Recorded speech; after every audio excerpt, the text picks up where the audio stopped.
Well, vaping, it was initially marketed as a way to quit smoking. Now it's being blamed for producing a new generation of nicotine dependency, especially among young Australians.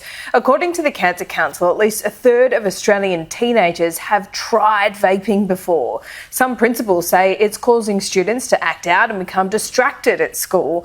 But there are concerns the federal government's prescription model is feeding a thriving black market for vapes. So what can we do better? Joining me now is Action for Smoke Free 2025 Director Ben Youdan, and he joins me here at the desk. Good to see you. What are we getting wrong here?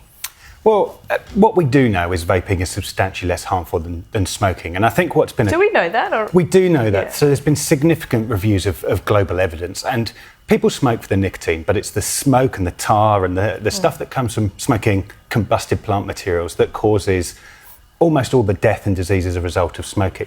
And in New Zealand, where I'm from, we've seen that hundreds of thousands of people have switched to vaping from smoking, to the point where we've actually seen the smoking rates almost half in 5 years, largely because people are switching, because in New Zealand compared to Australia, we have a regulated model whereby people can buy vapes in specialist shops and even to a degree wherever you can buy cigarettes. Yeah, don't we have to be a bit careful about telling people that vaping is safer? Because when we talk about some of the prescription vapes, yes, the ones that you get from the chemist, but there's a lot we don't know about these, flavoured black market vapes that are made overseas and being sold on the black market. Yeah, and I think that's a definite reflection on where there's issues with the Australian model, the prescription model. So essentially what it's done is two things. Firstly, it's put vapes, which are safer and less harmful than cigarettes, into a model which is highly medicalised and makes them hard to get, but left cigarettes, which kill 2 out of 3 users, available absolutely everywhere. The consequence of that has also been that people who are trying to quit using vapes and young people who are curious about them are accessing from the black market.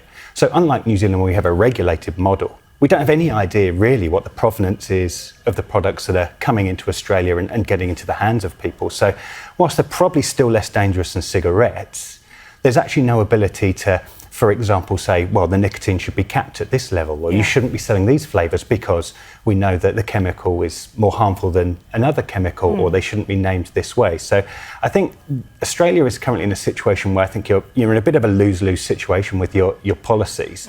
And so I've been here talking about our experience in New Zealand, where we've seen huge declines in smoking.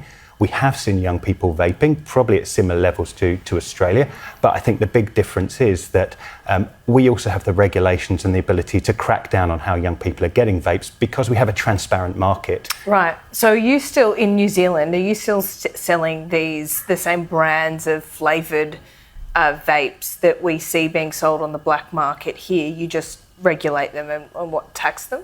Well, it's not necessarily the same brands, and I'm sure some of the products that get into young people's hands are the same ones that get sold in New Zealand, because they'll be coming into the country in all sorts of different ways. However, what we have the ability to do, and even next month we have new regulations that are coming in to change the nicotine levels in vapes, or to change how they're being described, so that a flavour must be called strawberry, not called strawberry shortcake and pink pony or whatever it's called. But is that really going to make a difference, though? I think it also does make a difference. So until 2020, we didn't have any regulations on vapes, and that's when we saw our big rise in youth vaping.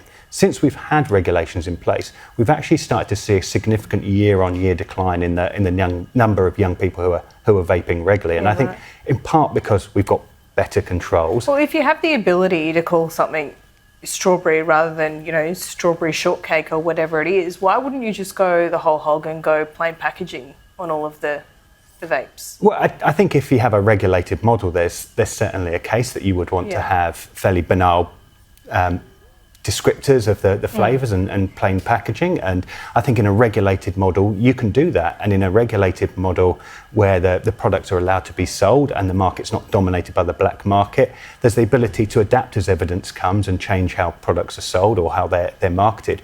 But at the moment, there is no control over that. So when you discuss this with interested parties in Canberra, were you talking with the Health Minister in particular? So we talked with a range of representatives from across the political spectrum, all of whom had very good questions, were very interested in the experiences in New Zealand and could see where there were flaws around the prescription model, in particular because basically the outcome has been that our smoking rates were about the same 5 years ago. Ours are down to 8% now. Australia's still at 12%. And the cost of that gap is people dying from smoking. And I think that's a real indicator that putting barriers up to safer products has got very, very dire consequences, particularly for the most vulnerable populations who are still smoking. Yeah, it sure does. And it seems that authorities are well behind the 8 ball on this one. And there's been an explosion of vaping. Ben, really appreciate your time today and your insights on all of this. You're See you welcome. soon.